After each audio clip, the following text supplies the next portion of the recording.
Depois, a gente tem a última parte da nossa produção, que é a conclusão, ou fechamento do texto.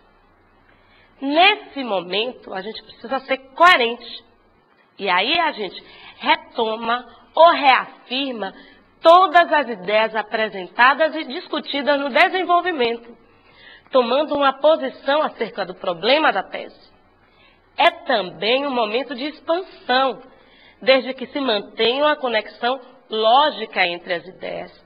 Claro, eu não posso imaginar que o meu desfecho vai ser vazio de significação, muito pelo contrário, porque ele vai deixar o gosto de quero mais no leitor. Porque produzir dissertações iguais é muito comum.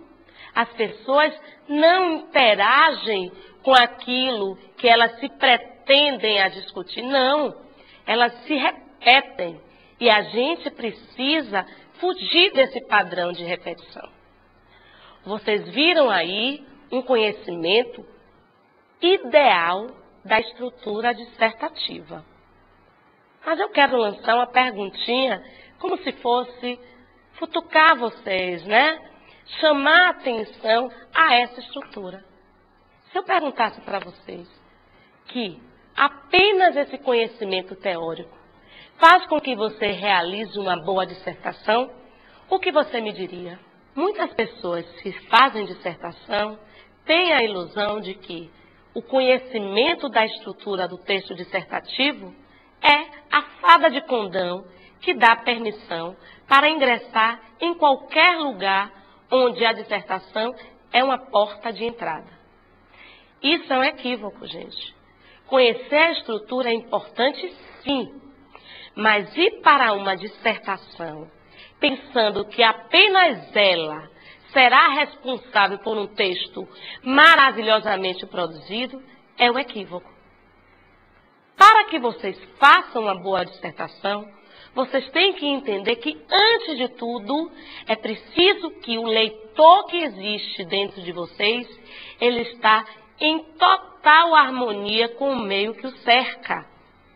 A pessoa que não lê, a pessoa que não sabe o que está acontecendo com o mundo, a pessoa que não tem cotidianamente uma rotina em que a leitura faça parte da sua vida, ela, com toda certeza, não poderá fazer o melhor texto dissertativo, porque a estrutura em si não vai dar todos os subsídios para a discussão de um tema. E discussão subentende relação de interlocução com. Se vocês têm uma interlocução com, sim, vocês vão poder se adentrar num tema e discuti-lo bem. Caso contrário, não. Então, reforço a ideia de que o indivíduo que não lê, ele não produz bom texto. O indivíduo que não lê, ele não consegue extrapolar uma mensagem. Ele fica no padrão, na linha, mas ele não extrapola. E nós buscamos, quando lemos redações para concursos, para Enem, para vestibular, é a diferenciação. É perceber que este indivíduo produtor de texto é um cara que se relaciona muito bem com o mundo da leitura e, consequentemente, com o universo que o cerca. Quer seja a partir de uma audição de um jornal, quer seja comprando, até que não seja toda semana, mas pelo menos de uma forma mensal, uma boa revista que discuta política, que discuta saúde, que discuta educação. Nós sabemos disso e vocês precisam ter essa condição de leitura. Porque essa condição de leitura te dará uma boa condição de escrita. Gente, depois do explanado, eu vou trazer aqui uma redação passo a passo, observaremos introdução, desenvolvimento e conclusão. Eu chamarei a atenção para alguns probleminhas que aconteceram no processo da escrita desse texto. Eu só quero deixar claro para vocês que eu trouxe um texto considerado bastante razoável.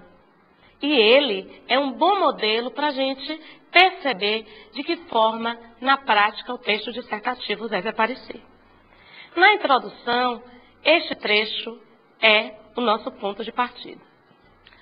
As condições de vida em Salvador já beiram o insuportável.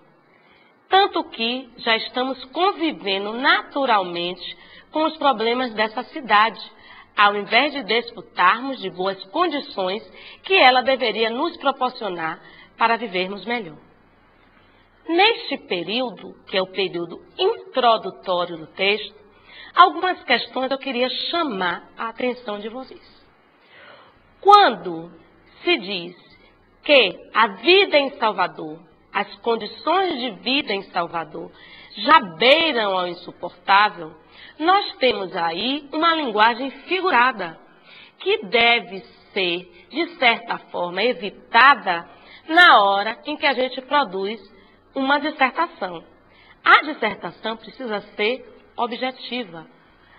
A expressividade, ela é aceita, mas ela deve ser evitada. Quando a gente diz beira ao insuportável, o que é que beira ao insuportável?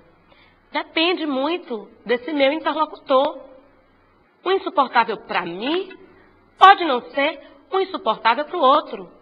E isso não esclarece muita coisa. A gente precisa evitar isso. Outra questão que é demasiadamente repetido na hora em que a gente produz textos é o uso de verbos duplos para representar alguma verdade. A gente diz, estamos convivendo, em vez de dizermos, convivemos. É melhor que a gente se utilize do verbo simples e não do verbo composto na hora de produzir um texto. Isto é errado? Não é que seja errado. Mas, quando eu me utilizo de um verbo composto, eu privilegio uma linguagem mais complicada. A gente precisa evitar. Na modalidade da língua oral, sim, mas na escrita devemos evitar.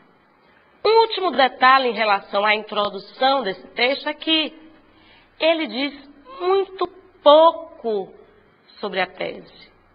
Ele diz muito pouco do que este produtor deseja discutir no seu corpo do texto. A gente precisa ser mais esperto nesse sentido. A nossa introdução é o chamariz do nosso texto. Precisa ser forte de tese. Precisa ser forte de base argumentativa. Porque essa base argumentativa será extrapolada, será destrinchada no desenvolvimento. Isso é importante, gente. E aí agora a gente passa para o desenvolvimento do texto.